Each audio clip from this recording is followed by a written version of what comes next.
Thank you. On behalf of Dr. Keenum and our university, obviously our players and our coaches and staff, our students and alumni, we're very excited to be going to the Capital One Orange Bowl.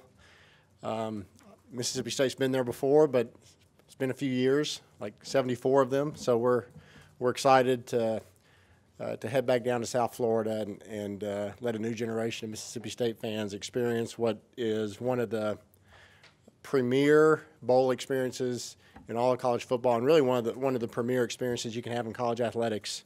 The current stadium, Sun Life Stadium, where we're going to be playing, obviously the Dolphins play there. They've hosted 5 Super Bowls there, a lot of history there, 2 BCS national titles, one of which Coach Mullen helped the Florida Gators win a national title there.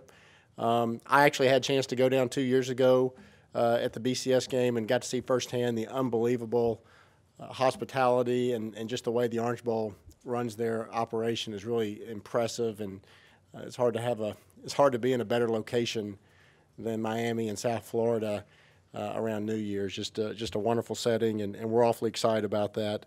And I know we're going to have a lot of fans. Our fans in recent years, Mississippi State fans, have taken over Jacksonville. We took over Nashville a few years back.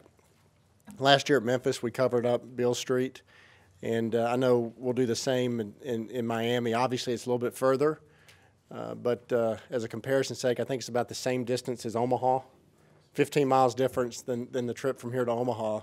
And we took Omaha over when we were there for the national championship in baseball the year before last. So I know we're going to have a great turnout. We actually had really good response from our bowl pre-orders, ticket pre-orders for Bulldog Club members.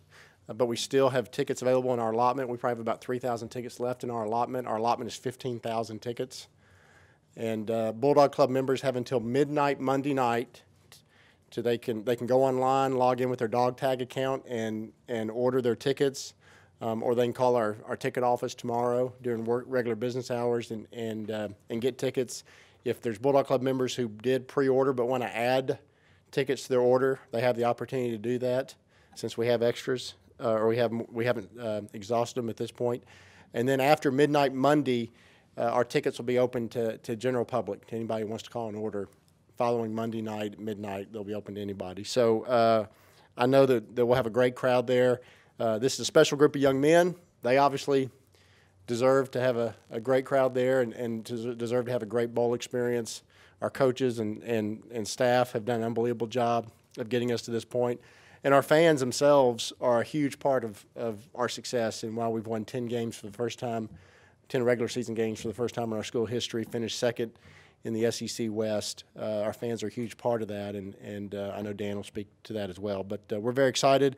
And since I'm going to introduce him, I'll just say I haven't seen any of the National Coach of the Year awards come out yet, but there's no question in my mind that the job Dan Mullen has done here at Mississippi State deserves every one of those awards. He deserves SEC Coach of the Year awards. He can't get enough credit for the unbelievable things that have happened in our football program under his leadership. And it's the first time we've ever been to 5 straight bowl games, continue that streak. The consistent success that he has brought, and the expectations, the way he's changed expectations, are huge credit to him and his talents and his ability, and really excited. So, Dan, congratulations. Thank you. I mean, it's a great honor for our team, for our program, for our university, to be invited to go play in the Capital One Orange Bowl. I think that is very, very special. We're going to party like it's 1941 down there, and bowl game is such a special reward for such a special season. To go to this, one of the premier bowl games in all of college football, history of college football, it is very, very special for our fans. I know we're happy that we can provide this opportunity, this experience for them, the opportunity for them and to travel. I know we'll have a huge crowd there, unbelievable support for our program as they've done all year for us, of supporting this team, cheering this team on, and to wrap it up, every team has a 1-year shelf life. This team was born, last January. You know, and the last experience this team will have will be on New Year's Eve night. You know, and that's going to be a special, special deal to play in such a premier bowl game, to play against a great opponent in Georgia Tech, who's coming off an excellent season, obviously winning their division, you know, and playing a tight game in their conference championship game last night. Obviously, they're well-deserved and going to be a very difficult opponent for us. But I can tell you, our guys are going to be really happy. I mean, this is a special experience. I've had the opportunity to coach in the Orange Bowl. This will be my third trip to the Orange Bowl as a coach. You know, and the people down there in Miami, the Capital One Orange Bowl, the community of what they do and how they run the bowl is first class, and it will be an unbelievable experience for all of our guys. And you know, so I know as Mississippi invades Miami for New Year's, it's going to be a pretty neat deal and a special time for all of us. And I'm very fortunate. I think our program certainly is headed in the right direction. I hope this is more than norm than the every 70-year deal for us as we continue to move forward. You know, we have unbelievable. We have a great administration here, great leadership within our administration, unbelievable facilities, and I think, you know, we've all worked for this type of goal. You know, when we came here to build a team that compete for championships, you know, I think we had a season where we were able to compete.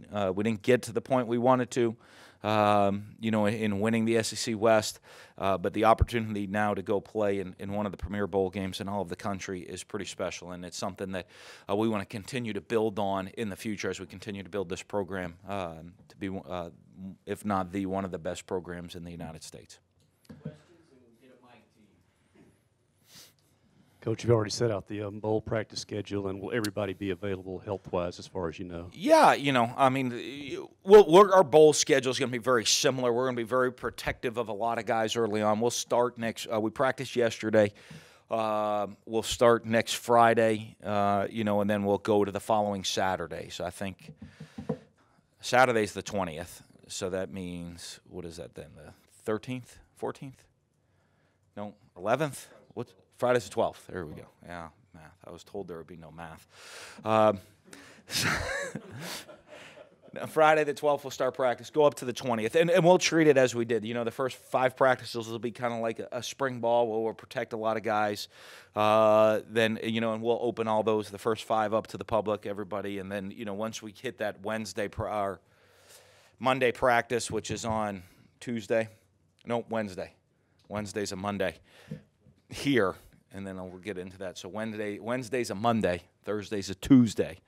We'll get into that once we get down to the bowl side. It'll change again for us. But those first 5 practices open to everybody if they want to come watch the team. Watch a lot of young guys, and as we continue to build the program for the future. Then we'll get into a game week practice where, you know, it'll be in all of our game planning. And on the afternoon of the 20th, everyone will head home. And then the plan is to arrive down in Miami on the 26th. For our guys and have the week of preparation before the game there. And everybody, Kendrick Market, I think I said that, but he's out with the torn Achilles. I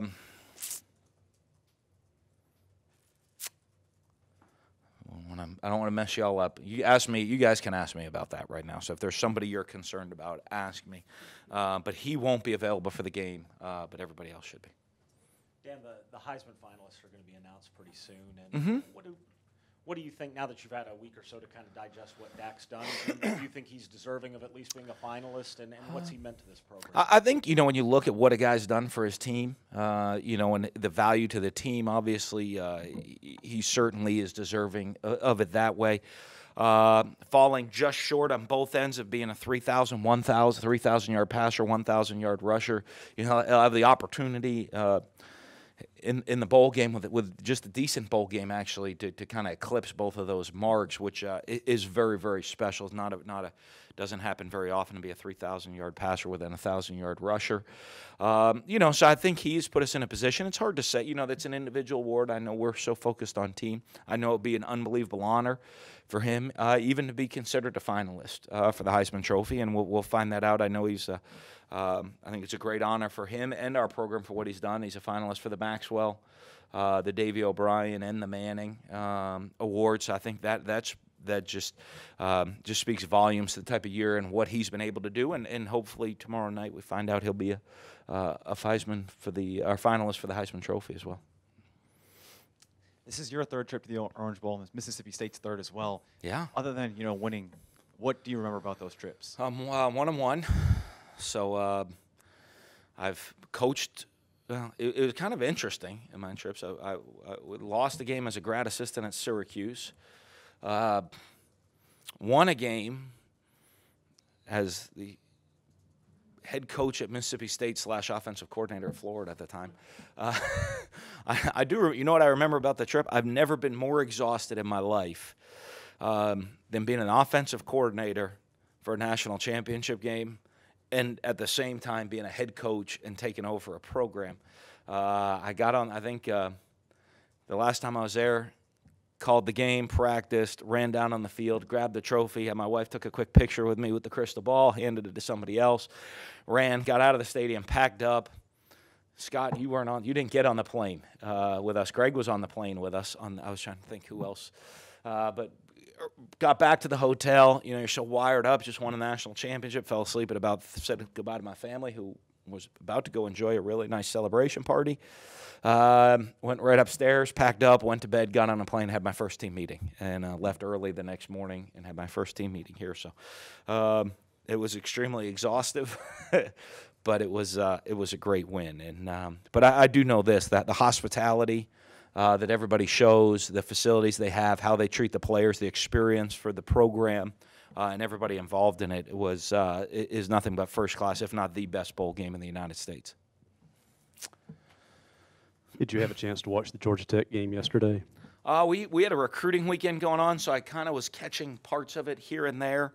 My son told me when I got home from the recruiting dinner, actually, no, it was this morning.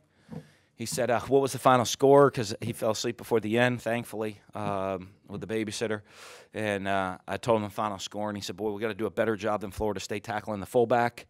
They didn't tackle the fullback real well. And so I know that aspect of it, and we're going to make sure we'd take care of that, because he made that observation watching the game last night.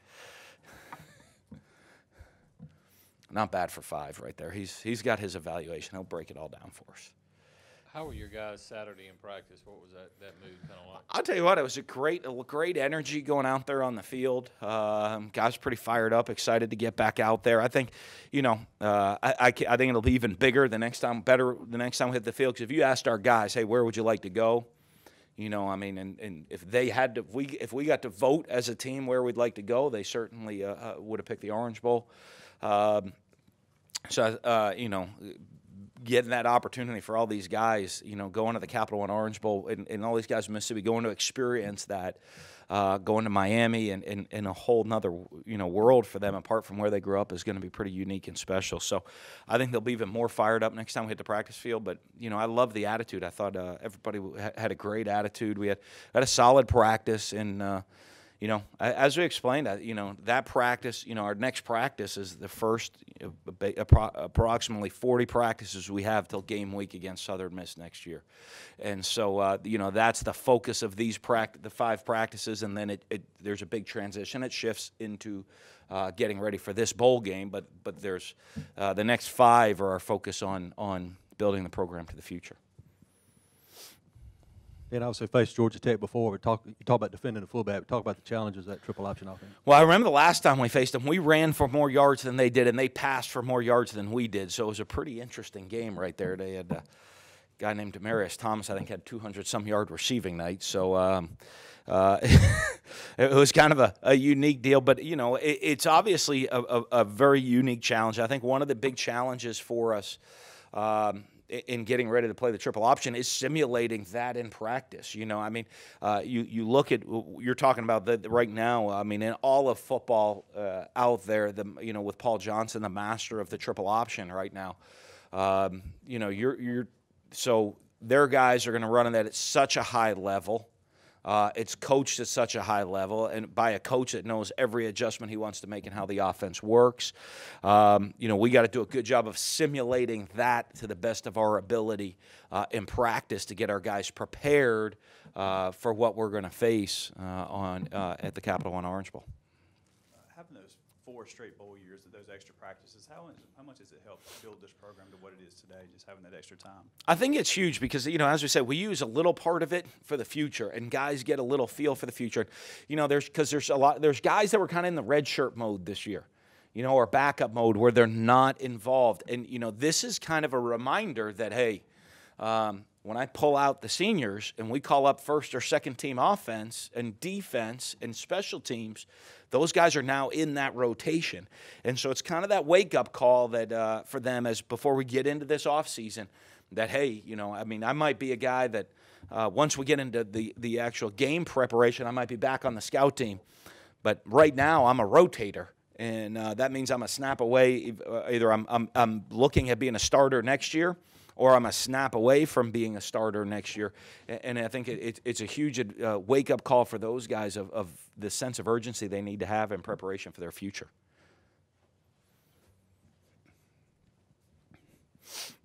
When you were recruiting this last week, I guess, how much did you have to reiterate or remind recruits that you would be back next year or you wouldn't be back next year? How much did that question or topic come up? You know what? I'll be honest with you, because a lot of our guys, they've had that discussion with me before. I don't think it came up once during my whole recruiting trip. I think because all of the guys that that we've been recruiting, that we've gone out here, they know what we've built and what we've had to do, and they know the future that we have and how happy we are here at Mississippi State. So to be honest with you, it never even came up once.